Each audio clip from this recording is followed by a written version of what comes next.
से भी बैठ सकते हैं, जो साधक नीचे नहीं बैठ सकते वो कुर्सी के ऊपर भी बैठ सकते हैं, लेकिन हमेशा रीढ़ की हड्डी सीधी रहेगी, your back will be straight. और छोटी सी प्रार्थना हम गुरु वंदना से शुरुआत करेंगे। हाथ नमस्कार स्थिति में।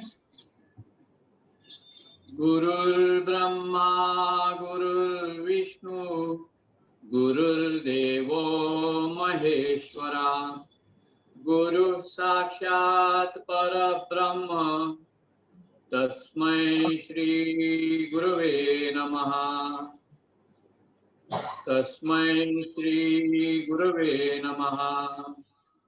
तस्मै श्री गुरुवे नमः। दोनों हाथों का घर्षण करके मैं हाथ चेहरे के ऊपर रख लेता हूँ और आस्ते से उसे पीछे की तरफ लेके जाके आस्ते से आंखें खोल देता हूँ। तो कौन सी भी अच्छी चीज की शुरुआत जो है हम हमेशा प्रार्थना से करते हैं। प्रार्थना का काफी महत्व है। जैसे कि योग साधना में हमारी एकाग्रता होना अतिशय आवश्यक है। मन एकाग्र होना चाहिए, मन स्थिर होना चाहिए।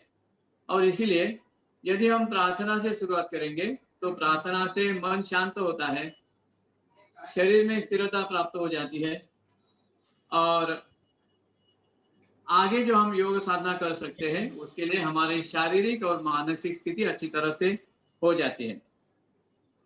आपने देखा होगा कि प्रार्थना के बाद में आंखें खोलने के पहले मैंने दोनों हाथों का घर्षण किया और दोनों हाथों के हथेलियां चेहरे के ऊपर रख के पीछे की तरफ लेके गई और आस्ते से आंखें खोल दी मैंने। अभी ऐसा क्यों करना है? तो योग साधना में हमेशा हमारी वृत्ति सकारात्मक होनी चाहिए। सकारात्मक विचारों के साथ में हम योग साधना करेंगे तो उसका लाभ अच्छी तरह से हो जाता है। और जब हम कौन सी भी क्रिया करेंगे, प्रार्थना करेंगे, आगे चल के आप कुछ प्राणायाम करेंगे या शुद्धि क्रिया करेंगे, गायत्री ओंकार का पठन भी हो सकता है, उसमें कुछ भी हो सकता है। तो जब आंखें खोलने के पहले मन में एक ऐसी भावना लानी है कि इस क्रिया की वजह से, इस साधना की वजह से मेरे शरीर में काफी ऊर्जा पैदा हो गई है, ऐसी भावना मन में लानी है। और जब मैं दोनों हाथों का घर्षण करता हूं तो ये ऊर्जा जो है, ये शक्ति जो है, उसे मैं अच्छी तरह से उद्दीपित करता हूँ या एक्टिवेट करता हूँ, ऐसी भावना मन में लानी है। और ये उद्दीपित की हुई ऊर्जा मेरे हाथों से मेरे चेहरे को, मेरे आंखों को, मेरे चेहरे के पूरे ऊपर के हिस्से में और सर को मिल रहा है। और ऐसी भावना से ये ऊर्जा से भारित हुआ मेरी आंखें मुझे खोलनी है तो काफी फर्क हमें दिखाई देता है। ये एक सकारात्मक विचार का एक आविष्कार है। अभी योगाभ्यास है, मन का अभ्यास है। मन यदि साथ नहीं होगा योग के लिए तो सिर्फ क्रिया करने से उसका लाभ नहीं होता है। जैसे कि कहा जाता है मन में कि your mind can be your best friend और वर्स्ट एनिमी। मन चिंती तो वैरी ना चिंती। तो यदि हमारा मन हमारे क्रिया के साथ में होगा तो उसका परिणाम काफी बड़ी मात्रा में हो जाता है। और यदि मन उसके साथ में नहीं होगा या आपके मन में संदेह होगा, आपके मन में आत्मविश्वास नहीं होगा कि जो क्रिया मैं करने वाला हूं उसमें लाभ मुझे प्राप्त होने वाले हैं, तो वो मन हमारे क्रिया को विरोध करता है और जिसकी वजह से क्रिया का लाभ जिस मात्रा में होना आवश्यक है उतना नहीं होता है। और इसीलिए मन हमेशा क्रिया के साथ में होना चाहिए। तो कैसे हो सकता है? इसके लिए मैं आप सभी को एक सिंपल क्रिया बताने वाला हूं। पहले मन में हमेशा एक संदेह रहता है कि मुझे नीचे बैठने के लिए नहीं आता है, मुझे पद्मासन नहीं आता है, मुझे वज्रासन नहीं आता है, मैं कुछ आसन नहीं कर पाता हूं, तो मुझे योग साधना का कैसे लाभ हो सकता है? तो ये मन में से संदेह निकालना चाहिए। हम कहते हैं, हमारे गुरुजी कहते थे कि ये श्वास का अभ्यास है। तो हर व्यक्ति जो श्वास प्रश्वास कर सकता है वो योग साधना कर सकता है। तो हर कहने का मतलब ऐसा है कि हर जीवित व्यक्ति योग साधना का सहारा ले सकता है, उससे उसका लाभ ले सकता है। हमारे शास्त्र में कहा गया है कि युवा वृद्धोति वृद्धोत्वा व्याधितो दुर्बलोप्यवा अभ्यासात सिद्धि वाप्नोति सर्व रोगे स्वतंत्रता।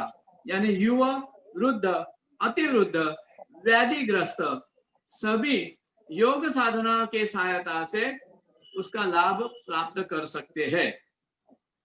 तो पहले यह मन में से संदेह निकाल देना चाहिए कि मैं योगाभ्यास करने के लिए लायक हूँ या नहीं हूँ। तो हम सब योग साधना करने के लिए लायक है, ये पूरा विश्वास मन में लाना चाहिए। जैसे कि मैंने कहा है कि श्वास का अभ्यास है। शीतल आवाज येते हैं। ये श्वास का अभ्यास है और हम देखेंगे कि हर आदमी उसमें कैसे लाभ ले सकता है। सकारात्मक विचार के साथ में जब उसमें हम शामिल हो जाएंगे तो उसका परिणाम अच्छी तरह से कैसे हो सकता है वो हम देख लेंगे। जिस जिस अवस्था में आप बैठ सकते हैं कि आराम से बैठ सकते हैं, वज्रासन में बैठ सकते हैं या पद्मासन में बैठ सकते हैं या सुखासन में, यानी सहजता से बैठ सकते हैं, वैसे बैठना है। कुर्सी पे भी बैठ सकते हैं, ऐसी कोई बात नहीं है कि मेरे जैसे ही बैठना है, लेकिन दोनों हाथ सहजता से घुटने के ऊपर रखने जैसे मैंने रखे हैं और आपकी रीढ़ की हड्डी सीधी रहेगी, your back will be straight. बड़ी सहजता से हम बैठे हुए हैं, आंखें बंद की हुई है और आंखें बंद करके पूरा शरीर बिल्कुल शिथिल है, उसमें किधर भी कहाँ भी कड़कपन नहीं है। There is no stiffness in any part of your body. You are sitting in a very relax position but with your back straight. आंखें बंद है और हमारा ध्यान जो है वो हमारे नासिका के ऊपर केंद्रित करना है, नाक के ऊपर आंखें बंद करके, और नाक के अंदर जो श्वास प्रश्वास चल रहा है उसका अनुभव लेने की हम कोशिश करेंगे। सहजता से श्वास को लेना है, जैसे जैसे मैं कहता हूं वैसे आप करने की कोशिश कीजिए। सहजता से श्वास को लेना है और सहजता से श्वास को छोड़ना है।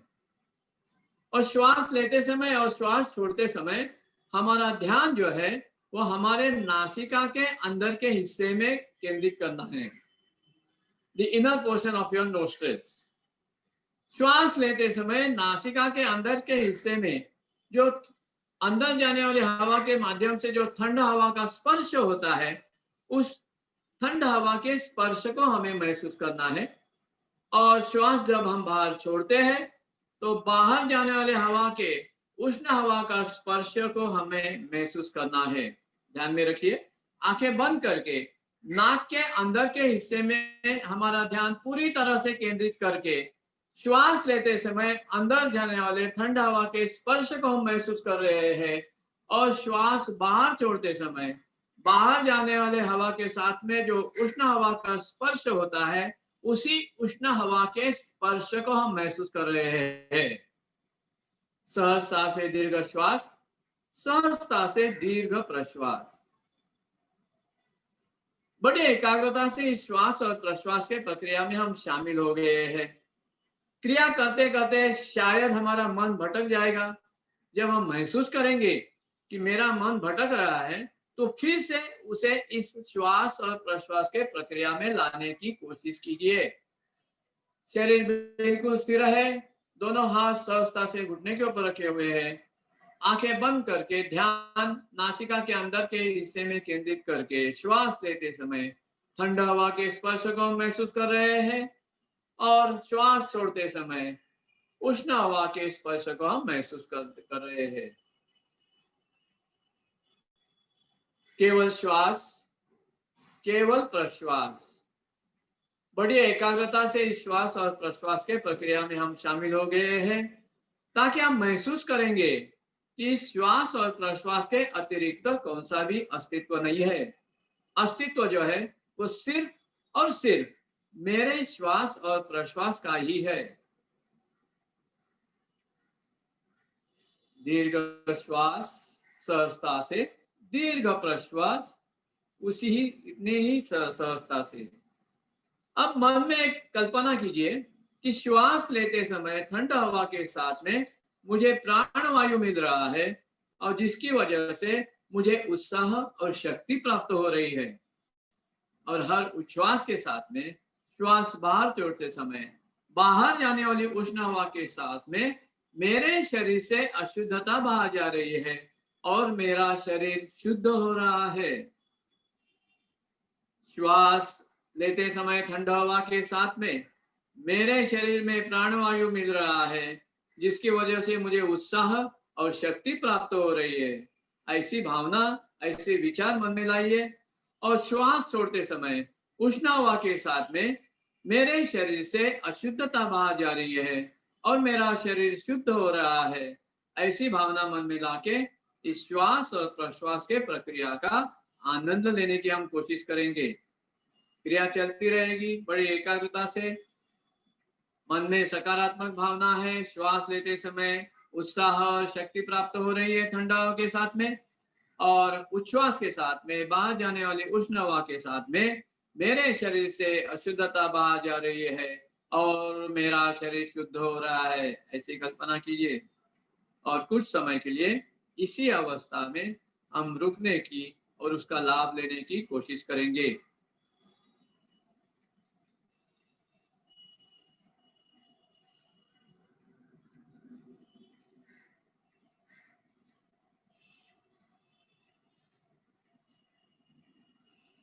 सात आठ बार श्वास पर श्वास करने के बाद में दोनों हाथों का घर्षण करना है।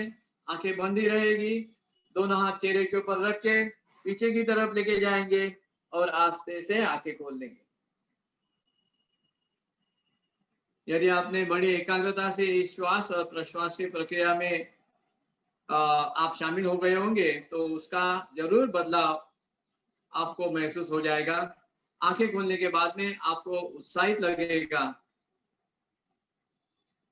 मैं अपेक्षा कर रहा हूं कि आपने इस क्रिया में अच्छी तरह से आप शामिल हो गए थे और जिसकी वजह से उसका लाभ आपको मिल जाएगा। काफी सिंपल क्रिया है लेकिन एकाग्रता काफी महत्वपूर्ण है और इस क्रिया का नाम है प्राणाकर्षण क्रिया। प्राण यानी श्वास और श्वास प्रश्वास के ऊपर ध्यान रख के करने वाली एक क्रिया है, इसीलिए इसको प्राणाकर्षण क्रिया कहते हैं। इस क्रिया के लाभ काफी है। क्या होता है कि जब हम भयभीत होते हैं या हमारा आत्मविश्वास हम खो बैठते हैं या हम क्रोधित होते हैं तो हमारी श्वास और प्रश्वास की गति जल्द हो जाती है। हम महसूस करते हैं कि हम निर्णय अच्छी तरह से नहीं ले पाते, लेकिन उस समय हमें क्या करना चाहिए इसके बारे में हमारे पास कुछ सॉल्यूशन नहीं रहता है, उसका हल नहीं होता है। तो आंखें बंद करके जहां आप है वहां रीढ़ की हड्डी सीधी रख के सहजता से कुछ समय के लिए प्राण के ऊपर यानी श्वास और प्रश्वास के ऊपर ध्यान दीजिए। मन शांत हो जाएगा, श्वास और प्रश्वास की गति धीमी हो जाएगी, नॉर्मल हो जाएगी और मन में जो शरीर को परेशानी करने वाले, मन को परेशानी करने वाले जो विचार आते हैं उसे हम निकाल सकते हैं। इतना इस क्रिया का काफी महत्व है। दूसरी क्रिया में आगे आपको बता देता हूं कि जैसे आप बैठे थे वैसे ही बैठना है, दोनों हाथ सहजता से घुटने के ऊपर रखने हैं और अब हमारा ध्यान जो है वो गुदास्थान के ऊपर केंद्रित करेंगे। एनस पोर्शन क्या हमारा ध्यान केंद्रित करना है। आंखें बंद है, शरीर स्थिर है, रीढ़ की हड्डी सीधी है और ध्यान गुदास्थान के यहाँ एनस पोर्शन क्या केंद्रित करके उसे खींचना है और छोड़ देना है। उसे कॉन्ट्रैक्ट करना है और छोड़ देना है, खींचना है, छोड़ देना है, खींचना है। क्रिया चलती रहेगी। हलचल जो है वो सिर्फ हमारे गुदास्थान की होगी। ध्यान वही के ऊपर केंद्रित किया है। मन में ऐसी भावना लाएंगे कि इस क्रिया के वजह से वहां रक्त संचलन अच्छी तरह से बढ़ रहा है और जिसकी वजह से वहां जो आमतौर पे बीमारियां होती है जैसे कि पाइल्स है, फिस्टुला है या अन्य बीमारियां होगी वो नहीं हो जाएगी या यदि हुई होगी तो उसे कम करने में ये क्रिया मदद कर रही है, ऐसी भावना मन में ला सकते हैं।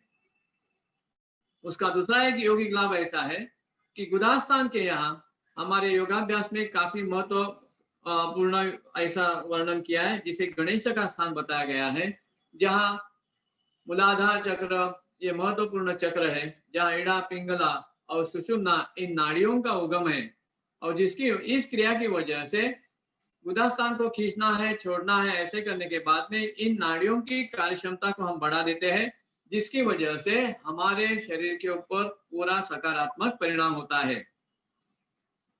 तो ये दोनों क्रिया काफी महत्वपूर्ण है। 10-12 बार गुदास्थान को खींचने का है, खींचना है और छोड़ देना है, और बाद में दोनों हाथों का घर्षण करके, जैसे पहले बताया गया था वैसे दोनों हाथों का घर्षण करके हथेलियां चेहरे के ऊपर के से पीछे की तरफ लेके जाएंगे और आस्ते से आंखें खोल देंगे। ये क्रिया का नाम है अश्विनी मुद्रा। पहले हमने प्राणाकर्षण क्रिया देखी और ये क्रिया का नाम है अश्विनी मुद्रा। अश्व यानी घोड़ा, तो घोड़ा लीद डालते समय जब ही रिलीज द डंग, तो उस समय गुदास्थान की जैसे हलचल करता है, क्रिया करता है, खींचता है, छोड़ देता है, खींचता है, छोड़ देता है, वैसे यह क्रिया हमें जानबूझ के करनी है, और इसीलिए इसे अश्विनी मुद्रा कहते हैं। और अश्व यानी घोड़े का जो संबंध है वो शक्ति से है, जैसे कि हॉर्स पावर हम बता देते ना, शक्ति किसमें गिनी जाती है? हॉर्स पावर में। तो ये क्रिया करने की वजह से हमें अच्छी तरह से शक्ति प्राप्त हो जाती है, और इसीलिए इसे अश्विनी मुद्रा कहते हैं। ये दोनों क्रिया जो मैंने अभी बताई, प्राणाकर्षण क्रिया यानी श्वास प्रश्वास के ऊपर ध्यान रखना, और दूसरा अश्विनी मुद्रा यानी गुदास्थान के ऊपर ध्यान रख के उसे खींचना है और छोड़ना है, ये दोनों क्रिया हम कभी भी कहीं भी और किधर भी कर सकते हैं। हम बैठे बैठे टीवी देखते समय बैठ कर सकते हैं, या अब हम दफ्तर में गए, कुछ समय मिला है, या ऐसा लगता है कि मन शांत होना चाहिए, तो उसी के ऊपर जिस जहां आप बैठे वहां ये प्राणाकर्षण क्रिया और अश्विनी मुद्रा कर सकते हैं। ट्रैवलिंग करते समय भी यदि आपके पास समय होगा तो ये क्रिया कर सकते हैं। इसकी वजह से काफी बड़ी बड़ी बीमारियों को भी हम कंट्रोल में ला सकते हैं, कि जैसे कि रक्तदाब है, हाई ब्लड प्रेशर है, तो ये क्रिया की वजह से वो कम करने में हम कामयाब हो सकते हैं। मुझे उम्मीद है कि आपने अच्छी तरह से समझ में ले लिया है, और यही क्रिया आपको मैं ऐसी क्रिया बता रहा हूं कि जो आप आम तौर पे कर सकते हैं। तो एक मुद्रा बताई, एक प्राणाकर्षण क्रिया मैंने बताई, और एक मैं प्राणायाम आपको बता देता हूं जो आप घर में सहजता से कर सकते हैं, जिसका नाम है अनुलोम विलोम प्राणायाम। देखना है अभी राइट हैंड, अभी आपको इमेज में रिवर्स दिखाई देगा, लेकिन दाहिना हाथ ऊपर लाना है।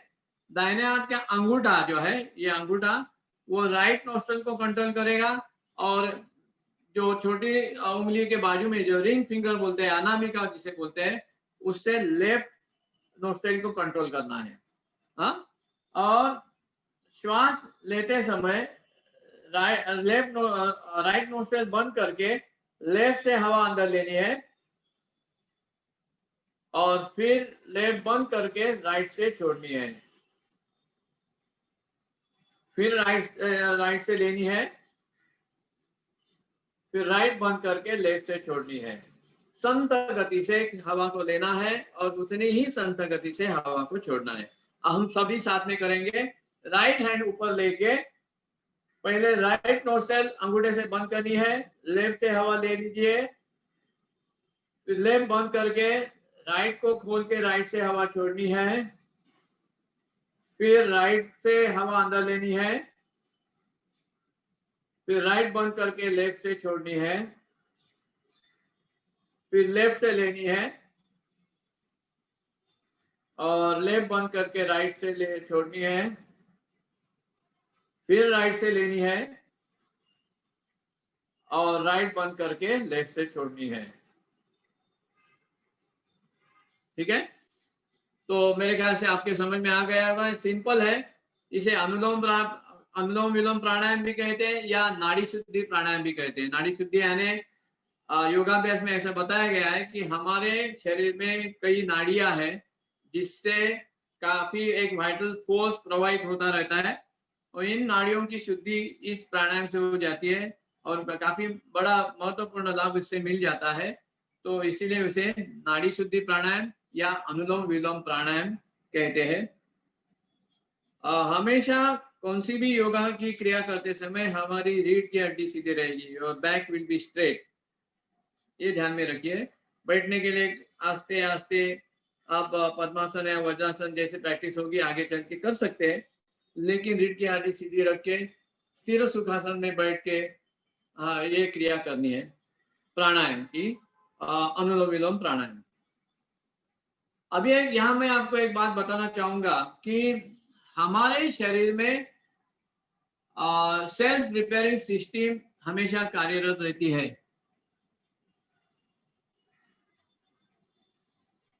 सेल्फ रिपेयरिंग सिस्टम कार्यरत रहती है, उसके ऊपर हमारा विश्वास होना चाहिए और उसे उसका कार्य करने के लिए हमेशा हमें बाधा नहीं डालनी है। क्या होता है, हमें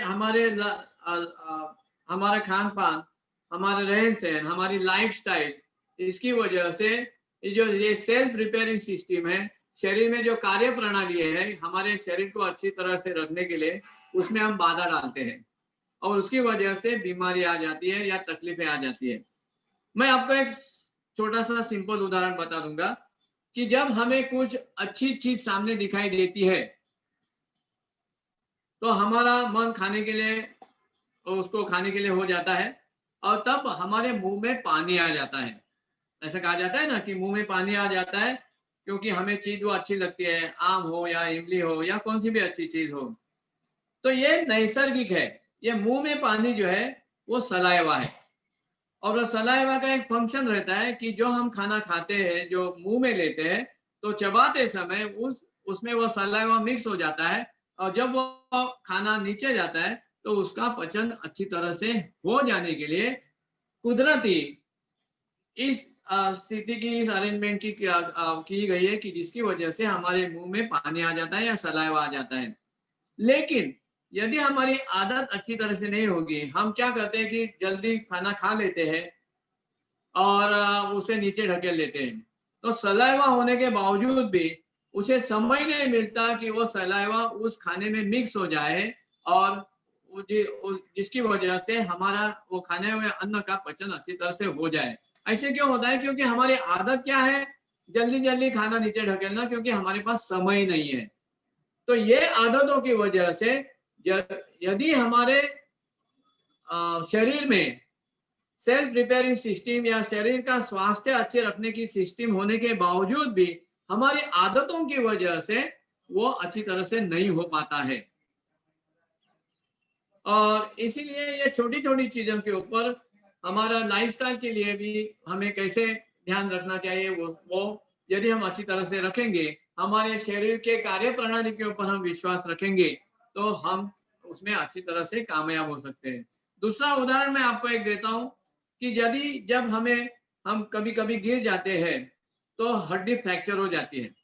हड्डी फ्रैक्चर होने के बाद में हमें लगता है कि कुछ ना कुछ तो हुआ है, स्वेलिंग हुआ है, पेन है, दर्द है। हम डॉक्टर के पास जाते हैं, फिर वो एक्सरे निकालता है। एक्सरे निकालने के बाद में डॉक्टर बोलता है कि ये तुम्हारे हाथ की हड्डी टूट गई है।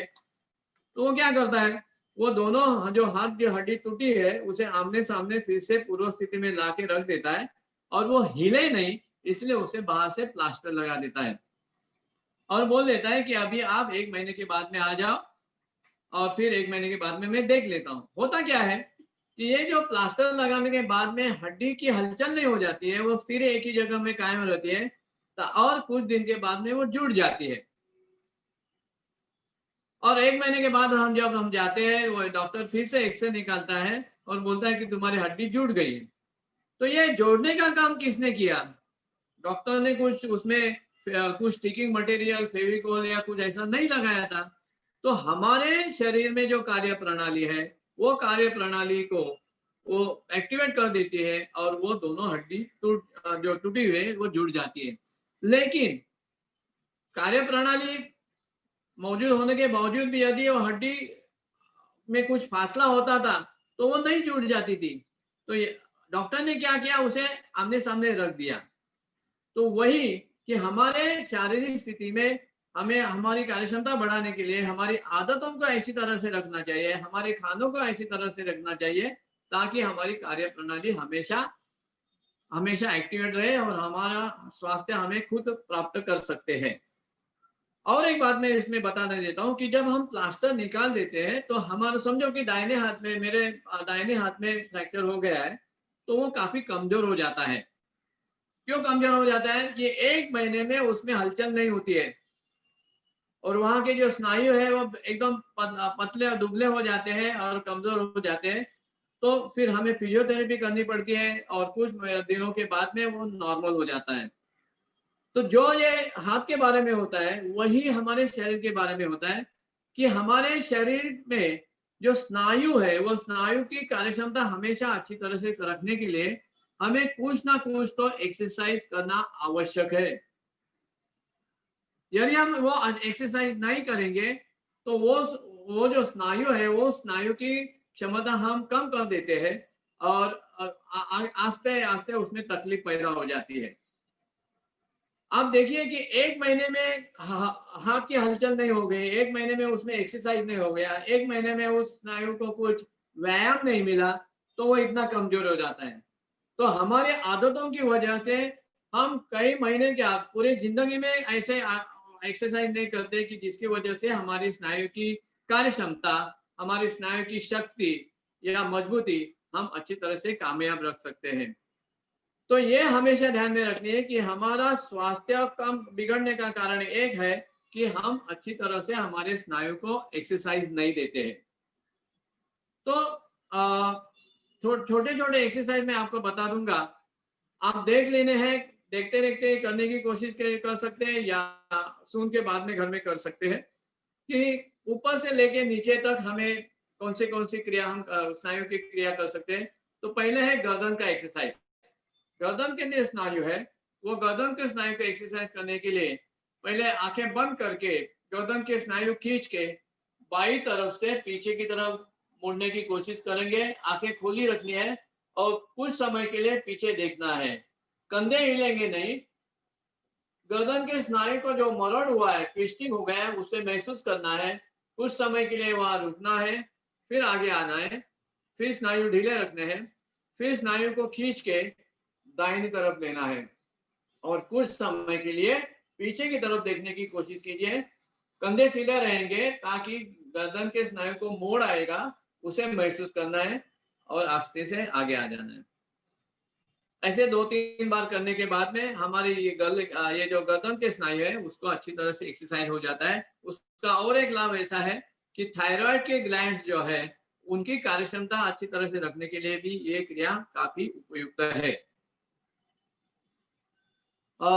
दूसरा जो है गर्दन के स्नायु का प्रकार जो है, जिन्हें गर्दन का ज्यादा प्रॉब्लम नहीं होगा, स्पॉन्डिलोसिस नहीं होगा, तकलीफ नहीं होती होगी, वो कर सकते हैं कि आंखें खुली रखें या बंद रखें, कंधे हिलाने नहीं है, बाई तरफ गर्दन को झुकाना है कुछ समय के लिए, फिर सामने आ जाना है, फिर दाहिनी तरफ गर्दन को झुकाना है, फिर सामने आ जाना है, फिर बाई तरफ आइए सामने, फिर दाहिनी तरफ आइए सामने।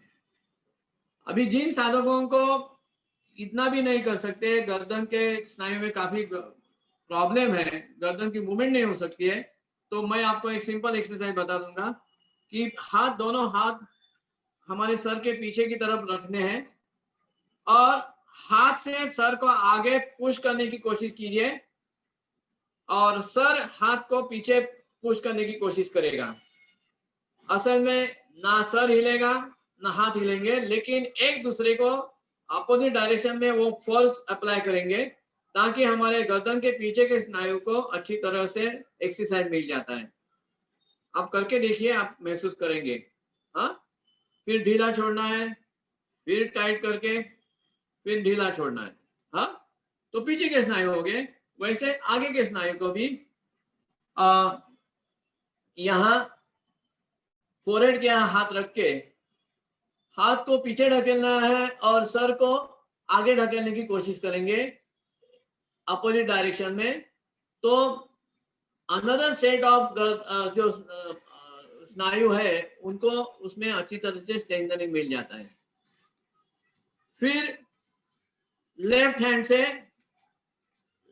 सर को यहाँ पुश करना है और हमारा सर जो है वह हाथ को पुश करेगा, ऐसे करना है, ढीला छोड़ना है, फिर करना है ऐसे। तो ये गर्दन के स्नायु अच्छी तरह से हम स्ट्रेंथनिंग करने में कामयाब हो सकते हैं। फिर अब एक्सरसाइज ऑफ द शोल्डर्स। अभी आपने देखा होगा कई बार फ्रोजन शोल्डर्स का प्रॉब्लम होता है। क्यों फ्रोजन शोल्डर्स हो जाते हैं? क्योंकि जैसे कि मैंने बताया कि हम हमारे शरीर के जो स्नायु है, मसल्स है, उनको हमेशा कुछ एक्सरसाइज नहीं देते हैं।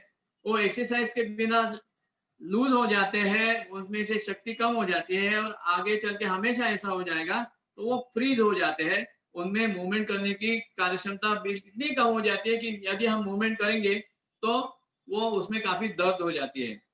तो हम क्या करेंगे अंदों के लिए? देखिए, ऐसे सिंपल दोनों हाथ यहाँ रखने हैं और दोनों कंधे हैं ऐसे गोल घुमाने हैं, सामने से ऊपर से पीछे से नीचे। 1 2 3 4 5। जैसे मैं साइड से दिखा देता हूं, देखिए 1 2 3 4 5, 6-7 बार कीजिए। फिर विरुद्ध दिशा में 1 2 3 4 5। इसे रोज करते रहेंगे तो आपको फ्रोजन शोल्डर्स यदि हुए होंगे तो वो आगे चल के आस्ते आस्ते कम हो जाएंगे। फिर दूसरा एक्सरसाइज है शोल्डर्स के लिए। 5 उंगलियां ऐसी पकड़नी है इकट्ठा और हमारे गर्दन के बाजू में रखनी है। फिर कोनिया जो है, कोनिया सामने मिला के लीजिए जैसे मैंने अब लिए। फिर हाथ ऊपर लेके जाने, हाथ के दंड कान को लगेंगे। ज्यादा से ज्यादा पीछे जाने की कोशिश कीजिए और फिर हाथ के दंड हमारे बदन को लग के फिर से सामने उसे मिला के लीजिए। समझ में आया? जितना पीछे आप कोनिया लेके जा सकते हैं उतने लेने की कोशिश कीजिए। 1 2 3 4 5। फिर से कोनिया मिला के आप विरुद्ध दिशा में 1 2 3 4 5। ठीक है, तो ये कंधों का एक्सरसाइज हो गया। अब थोड़े हाथ के एक्सरसाइज में दिखा देता हूं। ऊपर नीचे, सिर्फ हलचल की होगी वो हमारे पंजों की होगी, मनगट के आगे की, हाथ नहीं हिलाने।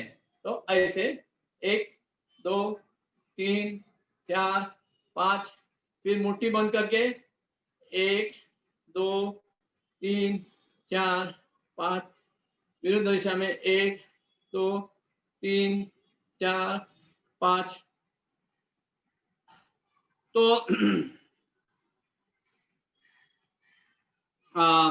ये हाथ का एक्सरसाइज है। फिर और एक ऐसा एक्सरसाइज है कि ऐसे हाथ पकड़ के मान लीजिए कि उसमें आपने भारी वजन पकड़ा है, तो 2 उंगलियां टाइट पकड़िए, फिर ढीला छोड़िए, फिर से टाइट पकड़िए, ढीला छोड़िए। फिर अभी टाइट पकड़ के भारी वजन को पुश करना है सामने की तरफ, फिर उसे छोड़ देना है। फिर से भारी वजन पकड़ना है, उसे जोर लगा के पीछे की तरफ लेना है, फिर छोड़ देना है। ऐसे 5-6 बार कीजिए। फिर वही वजन ऊपर उठाइए, फिर उसे छोड़ दीजिए। फिर भारी वजन को जोर लगा के नीचे की तरफ लेके आइए, फिर उसे छोड़ दीजिए। ऐसे 4-5 बार कीजिए तो आपके हाथ के स्नायु का स्ट्रेंथ जो है, उसकी जो शक्ति है वो अच्छी तरह से पैदा हो सकती है। उसमें रक्त संचलन अच्छी तरह से बढ़ जाता है और वहां कुछ बीमारियां होने की आशंका को हम कम कर सकते हैं। अब थोड़े पाँव के एक्सरसाइज देखेंगे हम।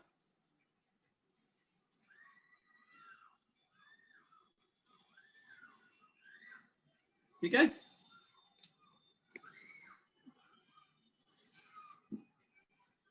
मेरे ख्याल से आप देख सकते हैं।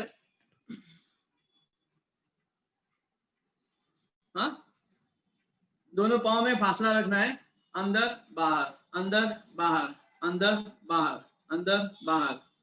फिर उसे गोलाकार घुमाइए, दोनों हाथ शरीर के बाजू में रहेंगे, 1 2 3 4 5, विरुद्ध दिशा में 1 2 3 4 5। फिर दोनों पाँव में फासला रख के 1 2 3 4 5। फिर उंगलियों का एक्सरसाइज, आगे पीछे। हाँ, फिर अभी बहुत प्रॉब्लम होते हैं नी कैप में। अभी नी कैप रिप्लेसमेंट वगैरह काफी होना आवश्यक हो गया है। ऐसा क्यों होता है? क्योंकि हमारे नी कैप के जो स्नायु है, वो स्नायु को हम अच्छी तरह से एक्सरसाइज नहीं देते हैं। तो वो कैसे दे सकते हैं? आराम से क्या करना है, और ऐसा मत सोचिए कि भाई प्रॉब्लम होने के बाद ही एक्सरसाइज करने हैं। प्रॉब्लम नहीं हो जाए इसलिए हम हमेशा ही एक्सरसाइज करते रहेंगे, तो शायद आगे चल के हमें ये बड़े बड़े प्रॉब्लम नहीं हो सकते। तो दोनों हाथ जो है ऐसे पकड़ के हमारे घुटने के नीचे रखने हैं। हाँ, समझ में आया? फिर उसे नी कैप का जो स्नायु है उसे कॉन्ट्रैक्ट करके हमारे हाथों की उंगलियों को दबाने की कोशिश कीजिए। काउंट करके वो दबा के रखिए, 1 2 3 4 5, ढीले छोड़िए। You can feel the pressure applied on your fingers. फिर से कॉन्ट्रैक्ट करके उसे दबाइए हमारे उंगलियों के ऊपर, 6-7 सेकंड के लिए वहां रुकिए, ढीले छोड़िए, दबाइए, ढीले छोड़िए, दबाइए, ढीले छोड़िए। हाँ, ये आप हमेशा आराम का बहुत ही अच्छा एक्सरसाइज है, लेकिन उसके लाभ काफी बड़े हैं। फिर हमारे थाई मसल्स को लूज करने के लिए ये ऐसे दोनों हाथ, जैसे हम छोटे बच्चे को हाथ में लेते हैं वैसे हमारे पाँव को लेना है और उसे घुमाना है, आस्ते आस्ते जितना हो सके उतना। हाँ, फिर उसे ऐसे पटकना है, और जो लेफ्ट लेग के लिए जो एक्सरसाइज दिया है वही राइट लेग को दिया है, देना है। ये ऐसे भी आप कर सकते हैं, बड़े प्यार से दोनों पाँव को घुमा के, और फिर उसे उठा के आस्ते आस्ते, जैसे कि छोटे बच्चे को हम झुलाते हैं वैसे हमारे पाँव को झुलाना है। फिर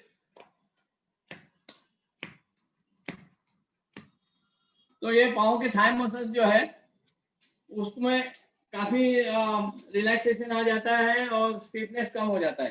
ठीक है, ये ऐसे छोटे छोटे एक्सरसाइज मैंने आपको बता दिया है। प्राणाकर्षण क्रिया, श्वास का अभ्यास, फिर गुदास्थान का अभ्यास, अनुलोम विलोम प्राणायाम, ये काफी छोटी छोटी चीजें मैंने बताई है। हमारा उद्देश्य ऐसा है कि आपके मन में यदि गलतफहमी होगी कि मैं योगाभ्यास नहीं कर सकता हूँ क्योंकि मुझे ये डिफिकल्टी है, वो डिफिकल्टी है, तकलीफ है, तो ये मन में लाना नहीं है। सकारात्मक विचार रखिए, और जैसे मैंने आपको बताया कि जो आदमी श्वास प्रश्वास कर सकता है वो योगाभ्यास कर सकता है। उसके इस क्रिया, इसके ऊपर आपका विश्वास होना चाहिए। बड़ी एकाग्रता से जो क्रिया आप करेंगे उसमें मन लगा के क्रिया कीजिए, तो उसका जरूर लाभ आप प्राप्त कर सकते हैं। योग साधना सिर्फ एक दिन में कुछ सीख के करने की साधना नहीं है, लेकिन आपके मन में एक सकारात्मक आकर्षण उसके बारे में होना चाहिए कि मैं योग साधना कर सकता हूँ, सहजता से हो सकता है, मैं कर उसका लाभ मैं प्राप्त कर सकता हूँ। ऐसी भावना जब मन में आएगी तो आप हमेशा के लिए कुछ समय के लिए योग साधना करनी है हमारे खुद के लाभ के लिए। जैसे हम हमेशा बता देते कि आधा से 1 घंटा आप रोज योग साधना कीजिए, तो बाकी पूरे 23 घंटे आपके अच्छी तरह से गुजर सकते हैं हमेशा के लिए। तो that should become, Sadhana should become part and parcel of your daily routine life. जैसे हम खाना खाते हैं, जैसे हम सोते हैं, दातुन करते हैं, स्नान करते हैं, वैसे हमें हमारी योग साधना हमारे डेली रूटीन लाइफ का भाग होना चाहिए। और इसीलिए हम जो साधना सिखाते हैं वो एक ही दिन में सब नहीं सिखाते हैं कि आज आज दिया है, फिर उसमें योग साधना इज टू बी प्रैक्टिस, उसका अनुभव लेना है। सिर्फ किताब पढ़ के या सुन के या देख के नहीं हो सकता। तो ये उसका अनुभव लेना है, उसे हमेशा अपनाना है, प्रैक्टिकल में उसमें इन्वॉल्व होना है। और वो अनुभव, जैसे कि तैरना जो है वो जब तक हम पानी में नहीं जाते तब तक हम तैरना नहीं सीखते सारी सिर्फ किताब पढ़ के। वैसे ही योग साधना नियमित करने के बाद ही आपका उसको उसका लाभ मिलेगा। तो इसलिए हम क्या करते हैं कि नियमित रूप से अंबिका योग कुटीर में ऑनलाइन अभी 8 संडेज का 8 सेशंस का एक कोर्स किया है कि उसमें हम आपको रोज हर सेशन में थोड़ा थोड़ा सिखा देते हैं, उसका महत्व बता देते हैं और आपको वो घर में करना है। फिर दूसरे हफ्ते में जो आपने किया है उसमें आपका फीडबैक लेते हैं और फिर आगे का सिखाते हैं। तो 8 हफ्ते में हमारा अनुभव है कि काफी साधकों को योग साधना का लाभ मिलता है और वो उसमें दिलचस्पी होने के बाद में हमेशा वो उसमें प्रैक्टिस कर देते हैं। और ये जो है ऑनलाइन क्लासेस जो है हमारे अंबिका योग कुटीर के जो है मुक्त रहते हैं, क्योंकि हम कहाँ भी लोगों को सिखाने के लिए पैसे नहीं लेते। हमारी अपेक्षा ऐसी है कि लोगों ने का पार्टिसिपेशन, उनका समय, यही उनकी इन्वेस्टमेंट है। और यदि आपको अच्छी तरह से उसका लाभ मिल जाएगा तो हमें उसमें अच्छा लगता है। मैं यहाँ रुकता हूँ और आप में से किसी को इसके बारे में कुछ सवाल पूछने हैं तो कुछ समय के लिए मैं उसका जवाब देने की कोशिश करूंगा। मैडम जरा तुम्हें मॉनिटर कराएगा। सतीश जी, प्रमोद जी जो हमारे पार्टिसिपेंट है वो पूछ रहे हैं कि क्या हम खाने के बाद, दोपहर के या रात के खाने के बाद योगासन प्रैक्टिस कर सकते हैं? नहीं, खाने के बाद योग साधना नहीं कर अश्विनी सकते, मुद्रा, आसन और प्राणायाम। लेकिन श्वास प्रश्वास की क्रिया, जैसे कि प्राणायाम मतलब श्वास के ऊपर ध्यान रखिए, श्वास के ऊपर, श्वास प्रश्वास के ऊपर ध्यान रखना, प्राणाकर्षण क्रिया जो मैंने यहाँ बताई, या अश्विनी मुद्रा, ये कर सकते हैं। लेकिन खाना खाने के बाद में वज्रासन काफी अच्छा है, क्योंकि वज्रासन जो मैंने किया है ये वज्रासन है। ये वज्रासन में जब हम बैठ सकते हैं तो खाना जो हम खाते हैं उसका पचन अच्छी तरह से हो जाता है। और हम हमेशा बता देते हैं बड़े रेगुलर क्लास में कि आप वज्रासन की प्रैक्टिस कीजिए और टीवी देखते समय या गपशप मारते समय वज्रासन में बैठिए, तो खाना खाने के बाद में वो डाइजेस्ट होने में मदद हो जाती है। नमस्कार गुरु जी। जो है नमस्कार गुरु जी। एक मिनट, खाना खाने के बाद में कम से कम 2-3 घंटे के बाद में साधना करनी है, इसलिए it is advisable to do it in the morning. आप चाय पी के या खुद थोड़े से बिस्किट या नाश्ता करने के बाद, हल्का नाश्ता करने के बाद में योग साधना करेंगे तो चल सकता है। नहीं, मैं पूछ रहा था आपसे, ये अश्विनी मुद्रा और जो अश्विनी और वो दूसरा वाला जो श्वास वाला है वो भोजन के बाद हो सकता है? हाँ, can you repeat it? Ashwini वाला, अश्विनी मैं पूछ रहा था कि भोजन के बाद अश्विनी मुद्रा और वो पहला वाला जो श्वास वाला वो हो सकता है? चल सकता है। और वो ये दोनों क्रिया तो आप दिन में कितने बार भी कर सकते हैं ना? हाँ, हो सकता है। हाँ, कर सकते हैं। बाकी तो भोजन के बाद ही 2-2.5 घंटे बाद ही होगा। Yes yes yes. ये अश्विनी मुद्रा और जो अश्विनी, वही जानना चाहता था मैं। अच्छा अच्छा, आप करते थे, वो कर सकते हैं आप। और किसी को कोई सवाल पूछना है?